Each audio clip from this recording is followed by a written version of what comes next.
বহু বছর আগে যখন মানুষ পায়ে হেঁটে চলাচল করত, তখন একজন লোক তার স্ত্রীকে নিয়ে অন্য গ্রামে তার শ্বশুর বাড়ি যাওয়ার জন্য বিকেলবেলা রওনা দেয়। তারা দুজন গ্রামের নির্জন পথ দিয়ে হাঁটতে হাঁটতে রাত হয়ে গেল। আস্তে আস্তে রাত গভীর হতে লাগলো।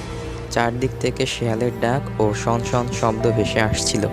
গ্রামের মানুষ সবাই ঘুমিয়েছিল। চারদিকে ভয়ানক নিস্তব্ধতা। লোকটির স্ত্রী ভীষণ ভয়ে ভয়ে হাঁটছিল। হঠাৎ তাদের সামনে একটি বট গাছ খুব জোরে জোরে দুলছিল। তারা দোয়া পড়তে পড়তে সামনে যেতে লাগলো।